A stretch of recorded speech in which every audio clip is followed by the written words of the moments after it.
ನಿಮ್ ಮನೆಗೆ ಬರಲ್ಲ, ನಿಮ್ ಮಕ್ಕ ನೋಡಲ್ಲ, ಫೋಟೋ ಕಳಿಸ್ತೀರ ನಾನು ಇಲ್ಲಿ ಕೂತ್ಕೊಂಡು ಅಟೆಂಡ್ ಮಾಡಿ. ಕೆಲವು ಜನ ಪ್ರಶ್ನೆ, ಇವ್ರು ಹೆಂಗ್ ಮಾಡ್ತಾರೆ ಎಲ್ಲ ಕೂತ್ಕೊಂಡು, ಇವ್ರೇನ್ ದೇವ್ರ?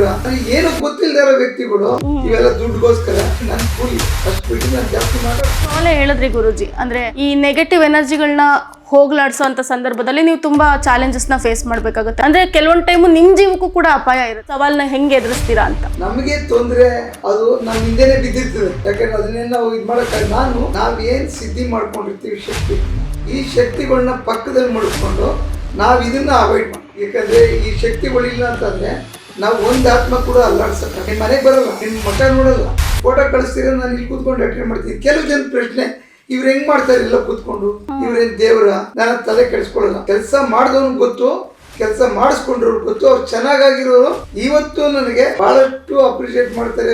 ಏನು ಗೊತ್ತಿಲ್ಲದ ವ್ಯಕ್ತಿಗಳು ಹೆಂಗ್ ಮಾಡಕ್ ಸಾಧ್ಯ? ಇವೆಲ್ಲ ಸುಳ್ಳು, ಇವೆಲ್ಲ ದುಡ್ಡುಗೋಸ್ಕರ ಈಗ ತಗೊಳ್ತಾರೆ ಸ್ವಾಮೀಜಿಗಳು. 1 ಲಕ್ಷ, 1.5 ಲಕ್ಷ, 7 ಲಕ್ಷ ಪೂಜೆಗಳು ಪುನಸ್ಕಾರ ತಗೊಳ್ತಾರೆ.